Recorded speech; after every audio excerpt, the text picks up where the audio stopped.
This whole UFC card kicks ass. Kattar versus Emmett. If you're not a fan of this card, look a little deeper.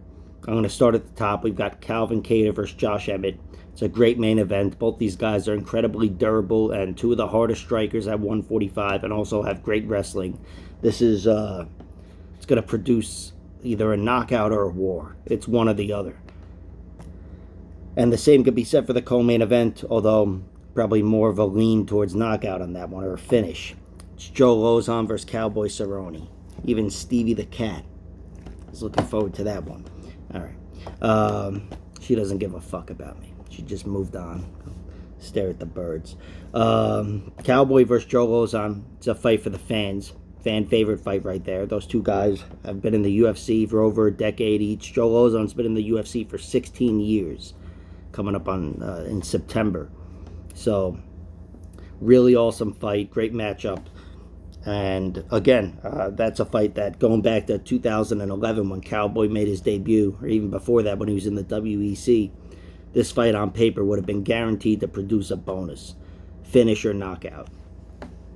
Or submission. Or disqualification. Whatever. All right. Tim Means versus Kevin Holland. Tim Means, another UFC veteran. This is his 27th UFC fight, which is fucking astounding. The only thing even more astounding is Kevin Holland's been in the UFC for 4 years, and this is his 15th UFC fight. I know 27's a lot greater than 15, but 10 years is a lot greater than 4, which is, Kevin Holland's been in the UFC for under 4 years, and he's produced 14 fights already. He had that incredible 2020 where he fought 5 times, but he brings the pace, the schedule, and he's going to be, around for a long time. He doesn't have the co-main event spot here, but he's got a high-profile spot, fighting Tim Means, a third fight from the top, and he's doing media and same old thing. And if he wins this fight, his next fight could probably reliably be a co-main event for a fight night event like this, if not even more high profile. But great main event, great fight here on the main card. Tim Means, he's one of those guys who's been around for a long time, and he's got knockouts, he's got submissions, he's got wars, he's had plenty of wars inside the UFC, and I still feel like he's underloved, underappreciated. And if he's able to get a win over Kevin Holland, that could be the resurgence he's looking for at this point in his career. Because, let's face it, it's winding down. Next up, Buckley. Joaquin Buckley versus Albert Duraev. Durayev's like a really strong prospect. He suffered some losses earlier in his career that he should have lost on paper. They were difficult matchups. And now he's fighting Buckley in the UFC.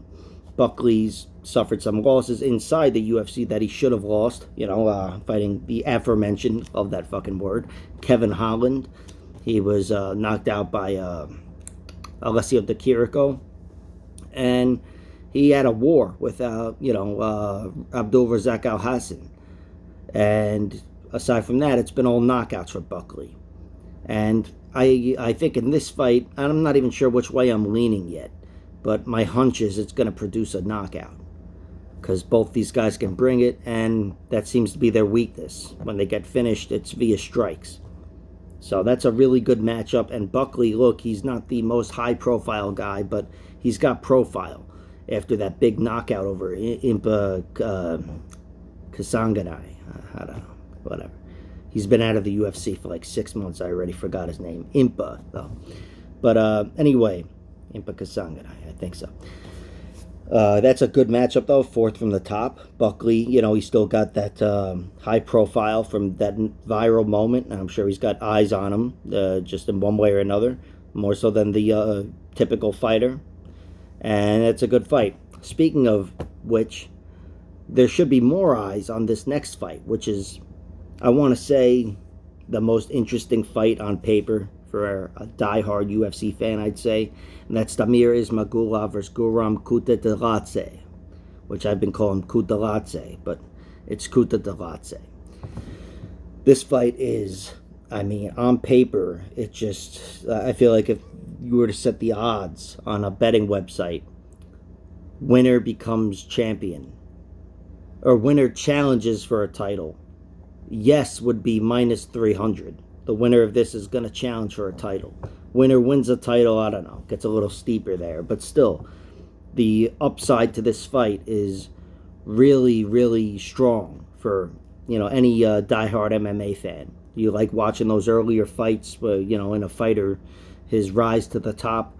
This is going to be one of them. I mean, if you saw Kuta Delatze versus Mateus Gamrot, that was one of those fights too. That was one of those fights where the winner's ceiling is championship. Not saying he's going to get there, but whatever. And the loser's ceiling is championship, I think, in that one.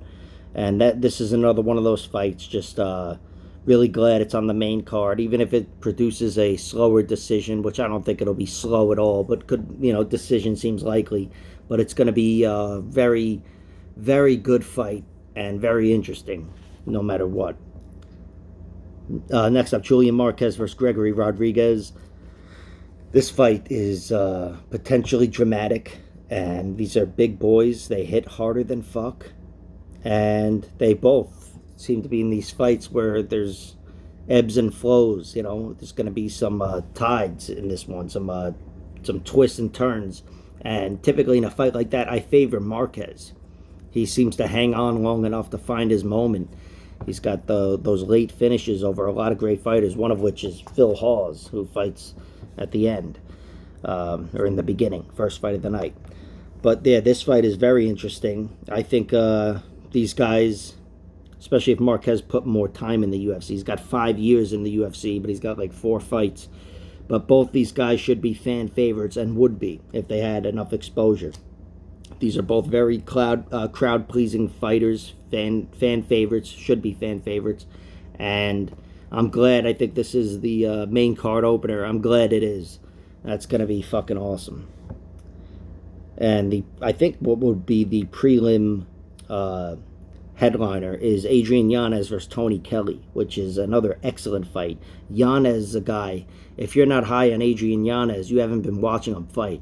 I really think that if it's not like, oh yeah, that guy, you'll remember him. No, you remember him at this point. He's a warrior. He's got really sharp hands.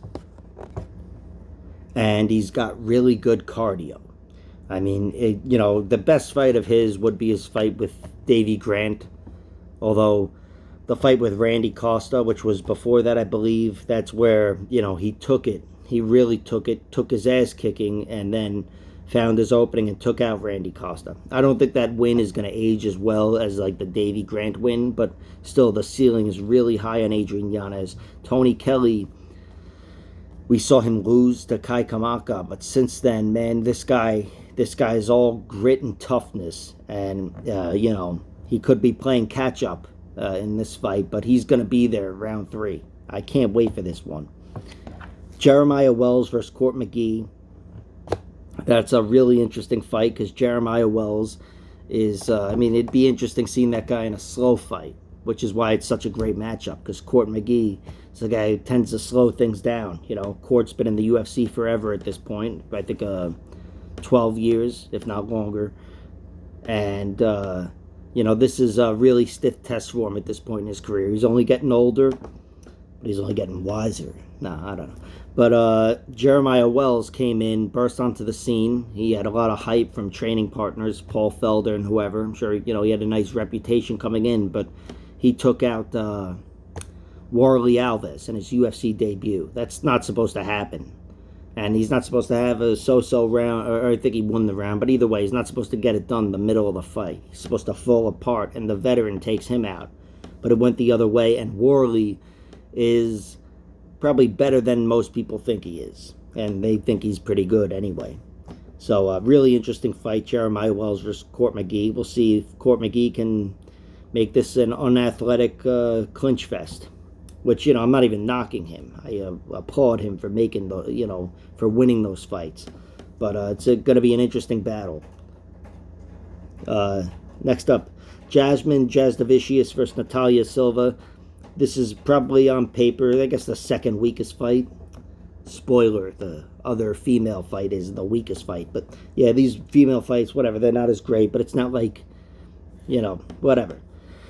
there could be better female fights, and they'd be better than some of these fights. But it's just a coincidence that the female fights are absolute dog shit on this card. Jasmine Jazdavicius had a great debut against Kay Hansen, and now she's fighting Natalya Silva. And Gloria DePaula, who's been around for some time now, is fighting Maria Oliveira, who lost to Tabitha Ricci.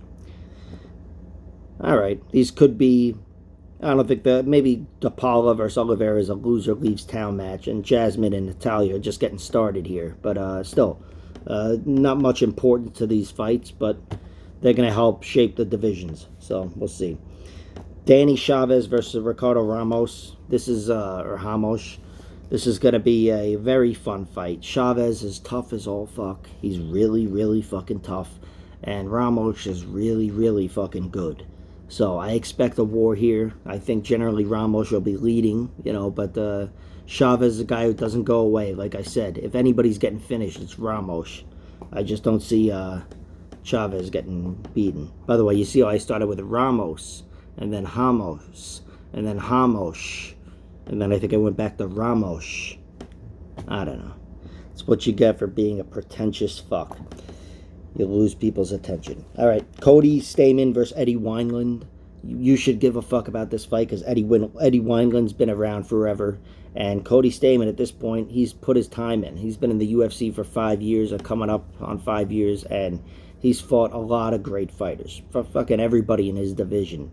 Guy's a warrior, and I think this fight, look, if Eddie Wineland wins in any way, it's a great moment, if he wins in any way. Because Stamann, even though he's not quite, he's fallen a little bit. There was a time, I feel like a few years ago, where I considered him a gatekeeper to like the top 5. But now he's probably a gatekeeper to the top 10. Aside from this fight, I don't think Eddie Wineland's going to be put into the top 10. But this is a tough test, is my point, for Eddie Wineland. And, Cody Stamann... He's a guy who's a decision fighter. If there's anybody who's going to help him produce a knockout victory, it's Eddie Wineland at this point. 37 years old, fighting once every 7 years. He descends from the heavens with the fucking locust. Shows up, gets knocked out. See you in 7.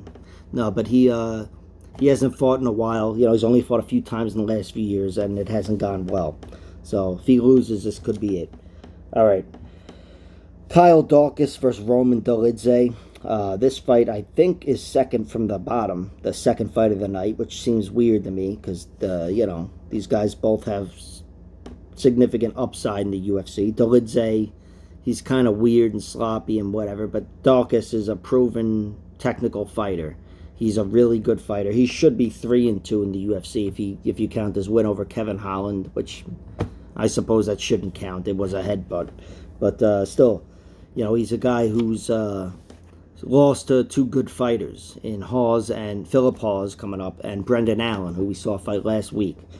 And aside from that, Kyle Daukaus, if he can out-grapple you, he's going to out-grapple you, and he's going to win the fight. I'm not saying that's going to happen against Roman Dolidze. I'm just saying that's my prediction. No, but I'll do a prediction video. But that's a great fight. Roman Dolidze's 3-1 in the UFC. There's a lot of upside with him. At least there was before his Trevin Giles fight. But still, a very good fight for the second fight of the night. These should be Contender Series bums that we don't know. The Ultra Marano versus whoever. No offense to Victor Ultra Marano there. But anyway, first fight of the night. I think the first fight of the night, if this is really how they're doing it, is Philip Hawes versus Darren Nguyen. Darren Nguyen is mini DC. He's like 4'8", 4'9", but he's really wide and he's strong, and he fights at 185 pounds. He's 2-2 in the UFC. He's been off for a year and a half. His 2 losses were, he's fighting bigger men, no doubt about it. And even though he's a wrestler and he's used to carrying that weight, it should all be about weight. He's given up leverage, and every one of these fights, that starts to weigh on him. And he's fighting Philip Hawes here, who's a big, strong man with like 25 inches of reach on Darren Nguyen. He's 3-1 in the UFC. His one loss was being knocked out to Chris Curtis in his last fight, which was a stunner, even though I bet on it. but it was still an upset. And Chris Curtis, it's a loss that aged well already after he knocked out Brendan Allen, but still. Philip Hall's the upside is much greater than the downside. You look at who he's beaten just inside the UFC, and you've got some really impressive wins. I wrote them down. Nasruddin Imavov, Kyle Daukaus, who's fighting next, before this, and Jacob Malkoun, who arguably beat Brendan Allen a week ago, or whatever. At this point, it's like fucking 3 days ago. Very, very interesting fighter, Philip Hawes, just as a commodity, as a prospect. I look at him and who he's beaten and who he's lost to. Julian Marquez, who's up on the card there. And I don't know where he's going to shake out, but I know he's got a really high ceiling. And probably a really low fucking bottom there for. But yeah, it's a great fight card from top to bottom. I'm interested in just about every one of these fights, aside from the female fights, which I kind of blew through. But they have my attention, and I'm really pumped for it. I hope you guys get pumped for it too. I'll see you at the top. I don't know. That was Chandler's thing.